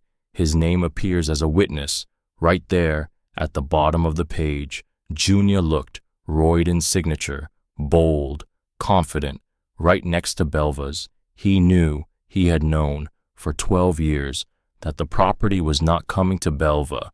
He was bluffing. He had been bluffing on the voicemail. He was bluffing now. Junia let out a long, slow breath. "Mr. Beckwith." "Yes." "Why didn't my grandfather ever tell anybody about this?" Ronan put the paper back in the folder. He looked at her for a long moment. "Because he was waiting for you to find it. He did not want this to be a fight. He wanted this to be a gift. He did not want it to be poisoned by a lawsuit before you ever got to enjoy it." He paused. "He used to come in here every spring. He would sit in that same chair you're sitting in now, and he would say, 'Ronan, when she comes, do not let her be afraid. Tell her the house is built to hold the storm. Tell her everything is already taken care of. Tell her she just has to walk through the door.'" Junia could not speak. Ronan reached across the desk. He took her hand, briefly, once, with his old dry fingers. Then he let go. "Now," he said, "drive home. Let them come. When they come, do not raise your voice. Do not argue. Just stand on the porch and let them see the lodge behind you, and let me know when they arrive." She drove home. She did not call Royden back. The days went by. Hetty came twice a week. She brought bread. She brought eggs. She brought a small black cat from a litter at the parsonage. The cat was 8 weeks old, black with white socks. It rode in Hetty's basket, mewing. "Every house needs a cat," Hetty said. "Ezra always meant to get you one. He waited too long." Junia named the cat Penny because of the copper in her eyes. Penny moved into the lodge. Penny slept on the chair by the fireplace. Penny followed Junia from room to room, as if she had been waiting for someone too. The lodge began to feel like a place where someone lived. Junia learned to make potato soup the Swedish way. Onions slow-cooked in butter, dill from a small windowsill pot, a whisper of nutmeg at the end. She made it twice a week. She brought a thermos of it down to Hetty at the mercantile. Hetty taught her to knit, just simple things at first, a washcloth, a pot holder, then a scarf. Junia carved her first piece of wood in the workshop, a small wooden bird, about the size of her fist, with the chisels Ezra had left on the bench. She was surprised at how the chisel felt in her hand. It felt like a thing she had held before. It felt like she remembered, without remembering. She finished the bird. She carried it up to the chapel. She set it on the altar, beside the brass candlestick, and the prayer journal, and the wooden cross. She said, "I made this one for you, Grandpa." She did not know if he could hear her, but the chapel held her, the way it had held her on the first night. 2 weeks went by.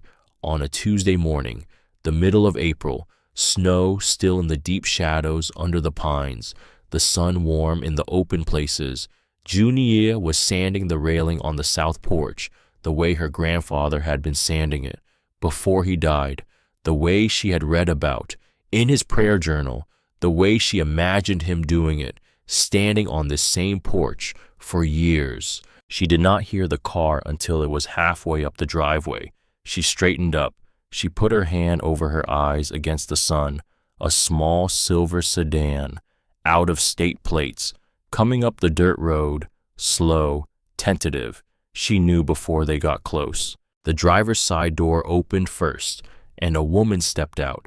She was wearing a long wool coat and dark sunglasses, and she stood beside the car for a moment, looking up at the lodge, looking at the porch, looking at the carved leaves around the doorframe, looking at the tower, the chapel, the carousel in the distance. The passenger door did not open. Junia could see a figure inside, slumped low in the seat, head down, looking at a phone. The woman walked up the path slowly. She stopped at the bottom of the porch steps, and she took off her sunglasses, and she looked up at Junia standing on the porch with a piece of sandpaper in her hand. It was her mother. Belva looked like she had not slept in a week. Her hair was pulled back tight. Her eyes were red at the edges, but her mouth was set in a hard line, and her hands were clasped in front of her, gripping each other so tightly that the knuckles had gone white. "Junia," she said. Junia did not answer. Belva looked at the porch, at the sanded railing, at the lodge with its hand-carved doorframe, its tower rising into the sky, its carousel waiting in the side clearing. Something moved across her face that Junia could not read. Maybe shame, maybe grief, maybe just the look of a woman seeing a place she had spent 15 years pretending did not exist. "We need to talk," Belva said, "about your grandfather's property." Junia set the sandpaper down on the railing. She did not say anything. She did not need to, because behind her mother, the passenger door of the sedan finally opened. Royden Crosswell stepped out. He was wearing a sport coat over a button-down shirt, the way a man dresses when he wants to look like he means business. He did not come up the driveway. He leaned against the side of the car, with his arms folded. The afternoon was very still. Junia looked at her mother. Then she looked past her at Royden leaning on the sedan. Then she looked back at her mother. "Come up on the porch," she said quietly. "Just you, not him." Belva hesitated. Then she climbed the porch steps. Junia opened the door behind her. She did not invite her mother inside. She walked into the lodge alone, and she went to the great room, and she came back out a moment later carrying the bundle of 15 letters, tied with kitchen string. She set the bundle on the porch railing. She fanned the envelopes out so that the red return to sender stamps were visible on every single one. Belva Crosswell looked down at her own handwriting, 15 years of it, splashed in red ink across her father-in-law's letters, and the color drained out of her face like a tide going out. She put one hand on the railing to steady herself. She did not speak. Junia did not speak either. The afternoon light came down through the pines. Somewhere up the road a crow called once, twice, and was answered by another crow further off in the trees. Belva did not look up from the letters. She looked at her own handwriting in red ink, and her shoulders had gone narrow. and pulled in, the way shoulders go when a person is bracing against something that has finally found them. "I can explain these," she said. "I'm sure you can." "Junia, I read them, Mom. I read all of them." Belva closed her eyes. "He wrote to you every year. He apologized in some of them. He begged in some of them. In one of them, he said he just wanted one afternoon a month. One afternoon. And you wrote return to sender on every single one of them." It was complicated. No. The word came out flat. It wasn't complicated. He was an old man trying to know his granddaughter. And you said no every time. There's nothing complicated about that. Belva opened her eyes. She looked at Junia. Her face had gone very pale. "You don't know what he was like. You told me he was dead." That sentence hung in the air between them. Belva flinched as if Junia had struck her. "You looked at me when I was a child," Junia said, "and you told me my grandfather had died before I was born. You let me grow up believing that. You let me write a school essay in the 4th grade about how I had no living grandparents. I remember writing it. I remember the teacher gave me a sticker for the handwriting. Junia." He was 5 hours away. He was alive the whole time. He sat on this porch every single evening, and he watched the road. And you knew where he was, you knew what he was doing, and you let me believe he was dead. Belva's hand on the porch railing began to shake. Down the path, by the sedan, Royden straightened up. He uncrossed his arms. He took a step away from the car. Junia saw him do it.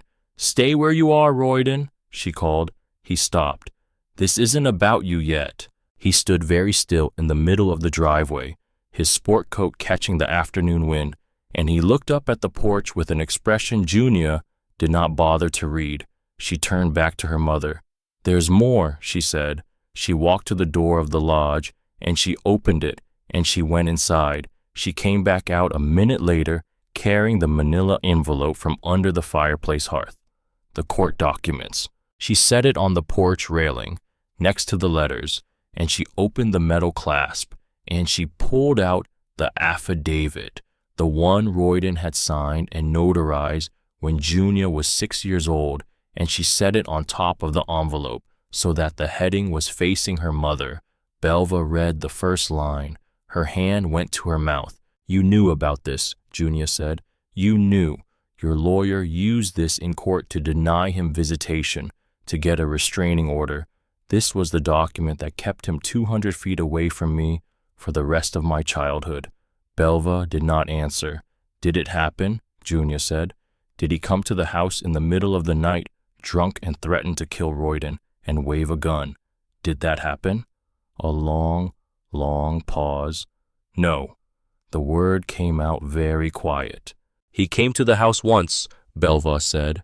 "He came one time. He had been drinking. He was not violent. He was crying Junia.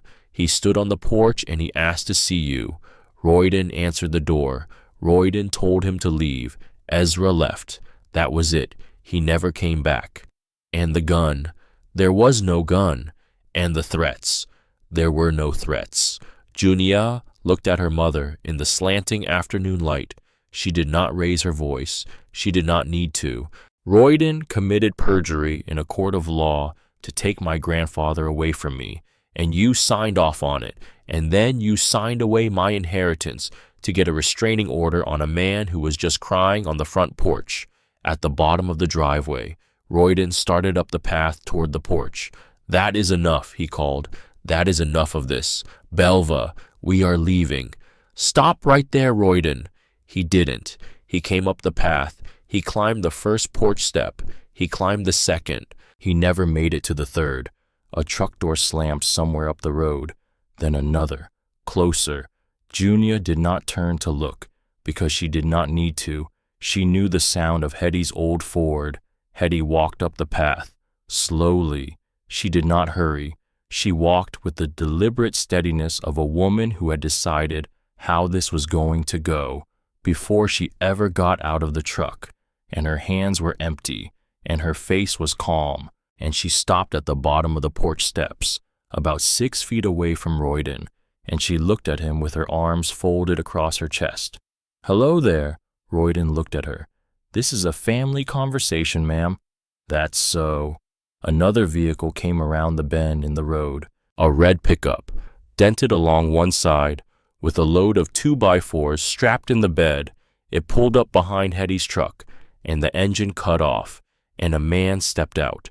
He was in his 60s, square through the shoulders, wearing a quilted vest over a flannel shirt.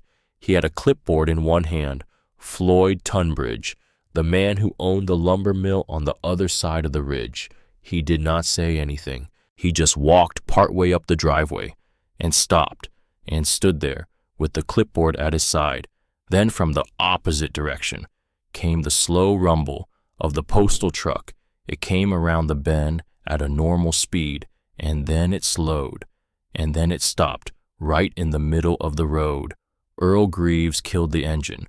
He climbed down out of the cab. He did not come up the driveway. He just stood beside his truck with his hands in his pockets, and he looked up at the porch. 3 of them, just standing there, not speaking, not coming closer, not doing anything at all except being present. Royden Croswell looked at Hetty. He looked at Floyd with his clipboard. He looked at Earl the mailman, and then he looked at the porch, at Junia, standing there with the affidavit in her hand, and the letters fanned out on the railing behind her. Something happened to his face. Junia had grown up with Royden Croswell. She had watched him for 11 years. She had seen him in every kind of mood a man could be in, and she had thought she knew every face he had, but she had never seen the face he had now. He looked like a man who had walked into a room expecting to find one person waiting for him, and had found 100 instead. The color went out of him, in stages. He took a step back down the porch steps, then another. He did not look at Belva. He did not look at anyone. He turned, and he walked back down the path to the sedan, and he opened the driver's door, and he got in. He did not start the engine. He just sat there, in the driver's seat, with his hands in his lap, and his head down, and after a long moment, Junia understood that he was waiting for Belva. She turned back to her mother. Belva was crying. It was not loud. It was not the kind of crying she had ever done in front of Junia before. It was the quiet, exhausted crying of a person who has been holding something for a very long time and has finally set it down and discovered she does not know how to stand up without it. "Mom," Belva looked up. "I want to ask you something. All right? How did he know I was okay? All those years he was up here. How did he know whether I was alive or dead, or hungry or fed?" Belva went still. "He never said," Belva said slowly. "He never told me. But somebody had to be telling him, because I went through every drawer in this lodge yesterday, and there are pictures of me, hundreds of pictures of me, from kindergarten, from 3rd grade, from summer camp, from my Wendy's name tag, from in front of the Christmas tree at the house, pictures somebody took and mailed up here to him." Belva put her hand over her mouth. "I don't know," she whispered. "I swear to you, I don't know." Behind her, Hetty cleared her throat. "I know." Junia turned. Hetty was climbing the porch steps, slowly, holding a small white envelope in her hands. She had brought it out of nowhere, as if she had been carrying it for the right moment. She climbed the last step. She held the envelope out to Junia. "He asked me to give you this," Hetty said, "when the time was right. I think the time is right." Junia took the envelope. She opened it. Inside was a single photograph, faded, from maybe 30 years ago. It showed a woman in her 30s, standing in front of a small brick schoolhouse, wearing a flowered dress, holding a clipboard, smiling. A woman Junia knew, a woman she had not thought about in years, Mrs. Imogen Faraday, her 1st grade teacher, the one who had given her a winter coat in the 2nd grade, after her own had ripped at the elbow, the one who had let her stay in the classroom during recess in the 3rd grade when the other kids were teasing her about her hair, the one who had braided her hair into 2 careful French braids, the day of the spring concert, because Junia did not know how to do them, and her mother had not had time, the one who had retired the year Junia turned 12 and moved away. Junia had thought. Junia turned the photograph over. On the back, in a woman's tidy handwriting, were 3 words, "My second daughter." She looked up at Hetty. "What is this?" "Honey," Hetty said. "Sit down." Junia sat down on the porch step. Hetty sat down beside her. "Imogen Faraday," Hetty said, "was your grandfather's oldest friend. They grew up together in this town. They were children in the same one-room schoolhouse. She was the maid of honor at his wedding to your grandmother Edith. She held Bennett the day he was born. She held you the day you were born. She held me when Edith died." Junia could not speak. "When the court told Ezra he could not come within 200 feet of you, when he could not write a letter that wasn't sent back, when he had no way of knowing whether his only granddaughter was being fed or beaten or schooled or starved, Imogen drove down to your town. She got a job at the little elementary school there. She took the first grade because she calculated, with Ezra, that first grade was the year you would be in her class. They planned it out with a calendar, 3 years in advance." Hetty paused. She was a teacher for 41 years. She had taught in this town for 32 of those. She gave it up. She moved to a town she had never been to. She rented a small apartment above a laundromat so that she could be the one who saw you walk through the schoolhouse door on your first day of first grade, and every day after that, for 12 years.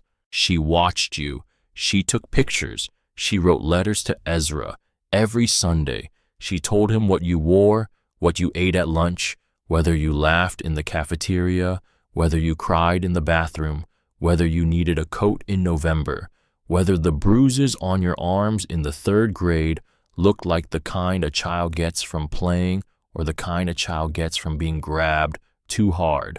Junia put her hand over her mouth. "She was your eyes," Hetty said.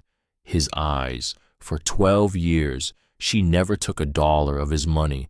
He sent her checks every month. She tore them up. She said, 'Ezra, I am not doing this for money. I am doing this for that little girl.'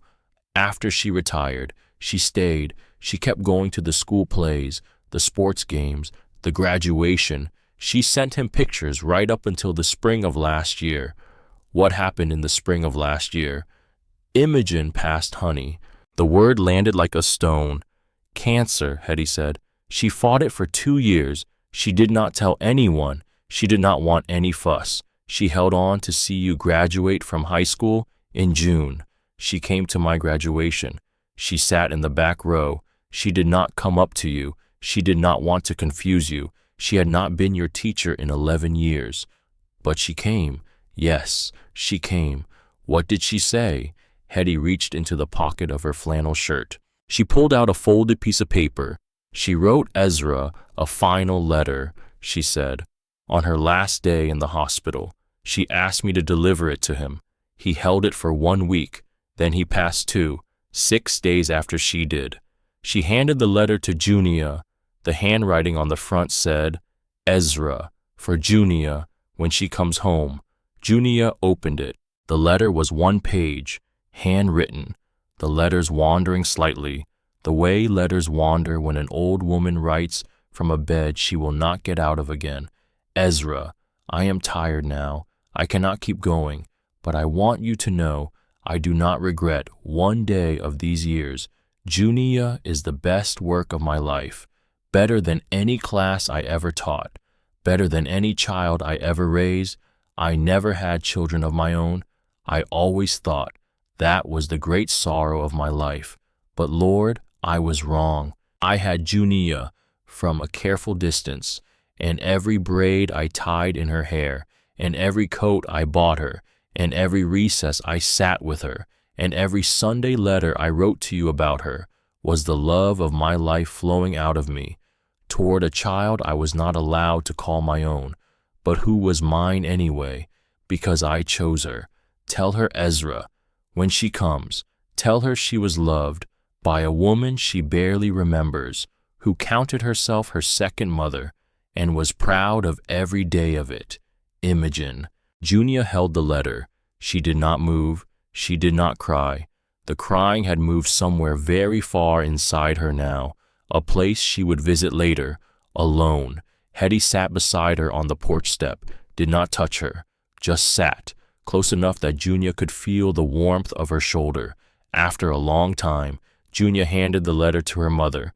Belva read it. Her hands shook the whole way through. When she finished, she folded the letter back along its creases, and she pressed it against her chest, and she said, in a voice Junia had never heard from her mother, "I want to tell you something." Junia waited. "When I look at you," Belva said, "I see Bennett. You have his hands. You have his way of going quiet when you're angry, instead of yelling. You have the way he tilted his head when he was thinking, that little tilt to the left.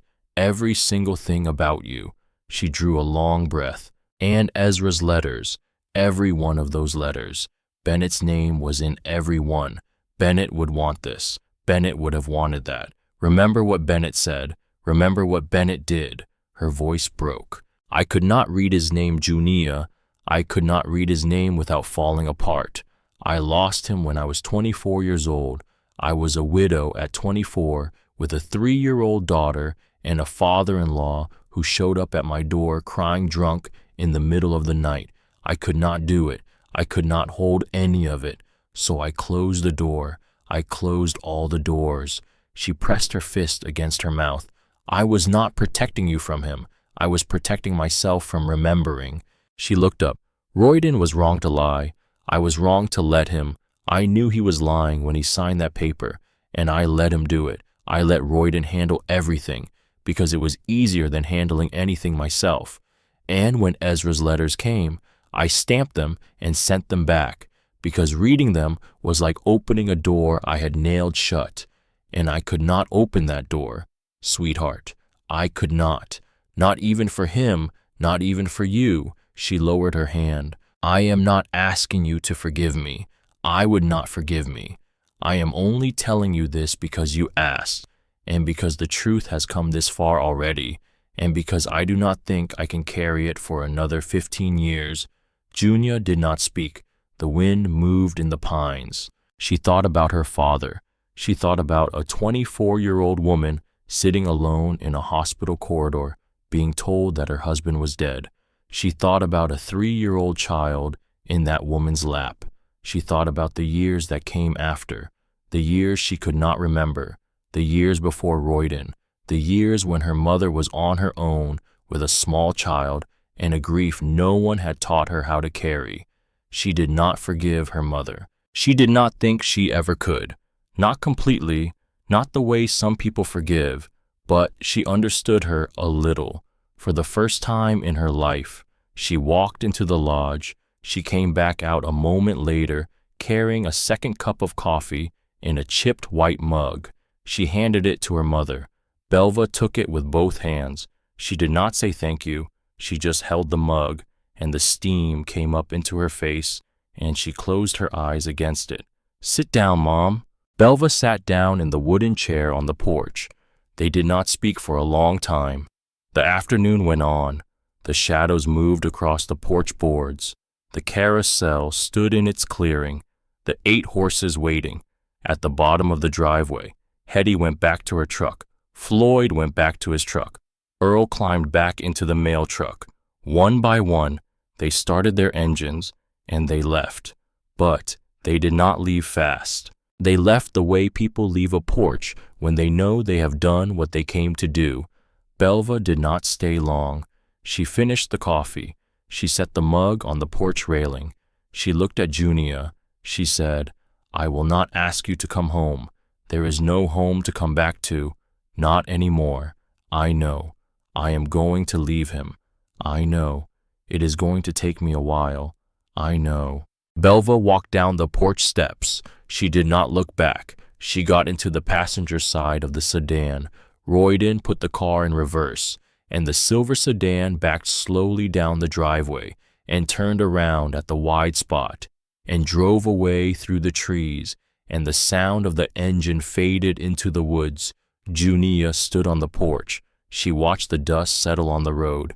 She did not move for a long time. 2 weeks later, the phone rang on a Tuesday afternoon. Junia was outside hauling old garden tools out of the shed when she heard it, and she came inside wiping her hands on her jeans. It was Ronan Beckwith. "Miss Rookwood, I wanted to let you know that your mother's attorney called me this morning. They are withdrawing the petition. There will be no contest of the will. Everything stays as your grandfather left it."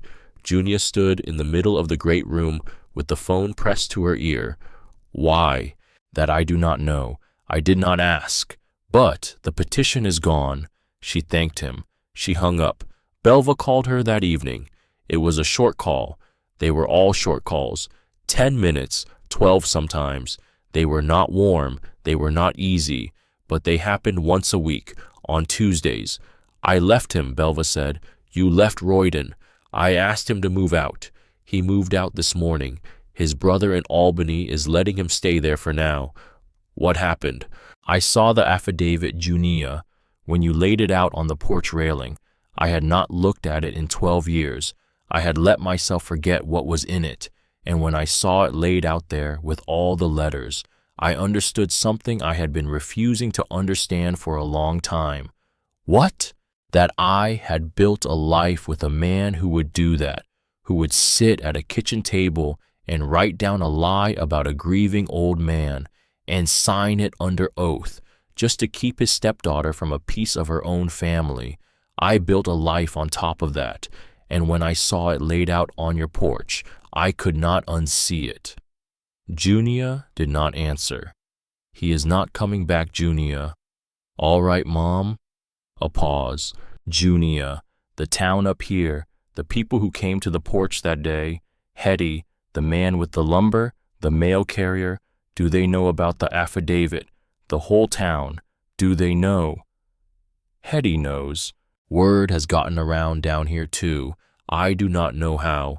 Maybe Royden's brother, maybe one of the lawyers, but it has gotten around. People at the diner have stopped talking when Royden walks in. 2 of his clients at the garage have moved their business. The neighbors on either side of his brother's house have not so much as nodded at him in 2 weeks. Junia did not speak. "Small towns have a way of handling things," Belva said. "I am learning that." After they hung up, Junia sat in the wooden chair by the fireplace for a long time. She did not feel triumphant. She did not feel anything that simple. She felt something closer to a quiet that had settled into the rooms of the lodge and into the corners of her life. The quiet that comes when a thing that should never have been said has finally been laid out where it can be seen and recognized for what it was. A few days later, Ronan Beckwith came up the driveway in his old Chevrolet. He climbed the porch steps with a leather folder in his hands. "Miss Rookwood, there is one more thing your grandfather wanted me to give you. He asked me to wait until the storm had passed." Junia let him in. He sat down in the wooden chair. He opened the folder. Inside was a single sheet of yellow legal paper. The handwriting was Ezra's.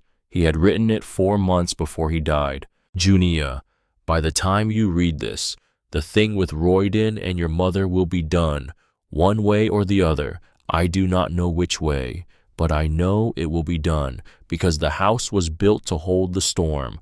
What I want to tell you now is the other thing. The lodge has 38 bedrooms. You did not need 38 bedrooms.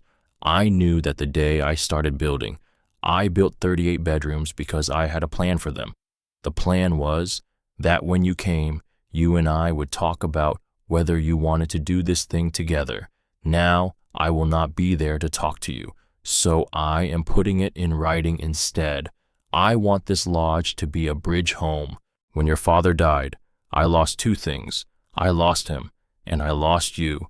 I sat in a courtroom and watched a man I had never met sign a paper that took my granddaughter away from me, and I went home to a house with 3 empty bedrooms, and I drank for 3 years, because the world had taken from me the only people who could have filled them. I have learned, through Hetty, through Imogen, through Ronan, through all the years of waiting, that there are tens of thousands of grandparents in this country who have lost contact with their grandchildren for all the reasons people lose contact: death, divorce, estrangement, a bad stepfather, a bad daughter, a bad day in court, whatever. And there are tens of thousands of grandchildren who do not know where their grandparents are, or if they are still alive, or what they look like. I want them to come here. I want them to walk up the dirt road the way you did and see the lodge and know that it was built by a grandfather who never gave up.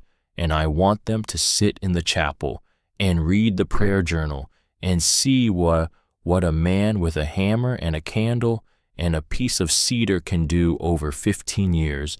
I want them to ride the carousel. I want them to eat apples from the orchard. I want them to find each other. I have left $340,000 in a trust at Manchester Community Bank. I have left this lodge. I have left the workshop. I have left the orchard and the chapel and the carousel. I have left it all to you, to do with as you wish. But if you want to do this thing with me, I will be helping you from wherever I am every day. I love you, sweetheart. Grandpa Ezra. Junia put the letter down. She looked at Ronan. She looked at the great room of the lodge her grandfather had built, and she nodded once, slowly, the way Hetty had nodded the first time she saw her, the way her grandfather, from whichever bench he was on now, was probably nodding too. Junia signed the papers the next morning. May came. The snow was gone from the deep shadows. The orchard was in pink bloom. Floyd came up with 3 of his sons, and they helped Junia put a new copper roof on the chapel. Hetty helped Junia plant a vegetable garden behind the kitchen. The black cat Penny grew bigger. On a Saturday in the middle of May, Junia walked down to the carousel. She had not gone near it in a month. She walked into the ring of evergreens. She stood in front of the 8 wooden horses, the one Ezra had not finished, the one Junia had finished herself, working from her grandfather's chisels and the pencil drawing on the side of the block. She put her hand on the painted neck of the lead horse. She walked around the platform. She found the brass crank that turned the music drum.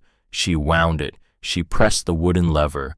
A pause, a creak, and then the music started. A slow waltz, played on a wooden organ inside the carousel. The melody simple, the notes warm, and the horses began to move.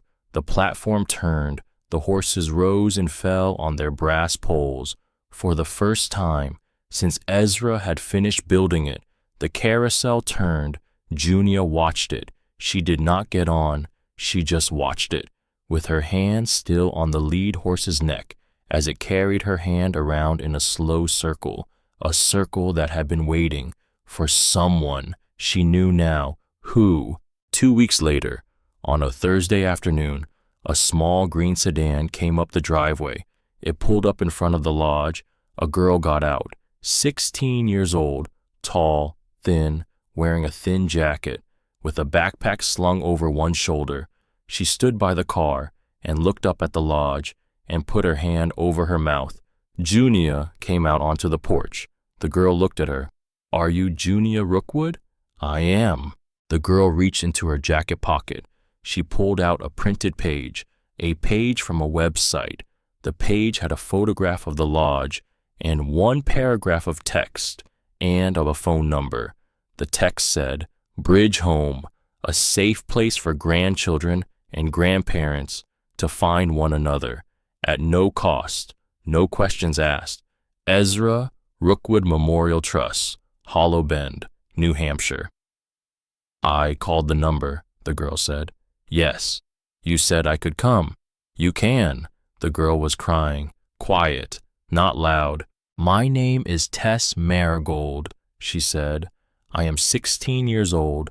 My grandmother's name was Iris Marigold. She lived in Vermont. She died last winter. She was the only person who ever made me feel safe, and I never got to say goodbye, and I do not know where she is buried. Come on up, Tess."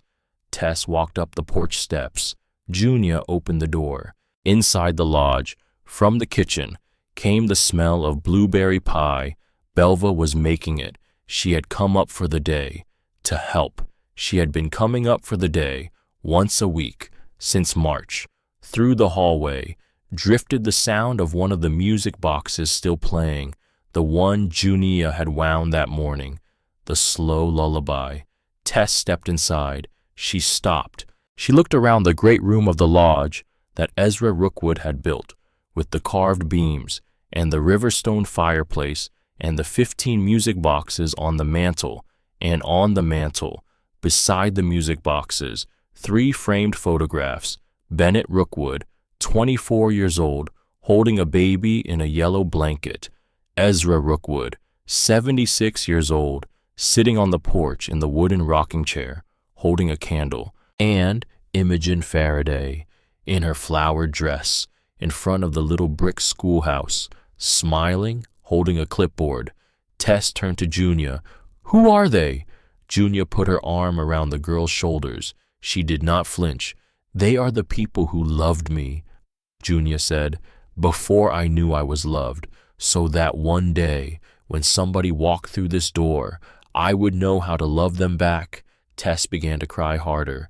Junia held her. She did not say anything else, because she did not need to, because somewhere in a place she could not see, a grandfather she had never met was watching them, and a teacher she had barely remembered was watching them, and a father she had lost when she was 3 was watching them too, and the lodge held them all, the way it had been built to,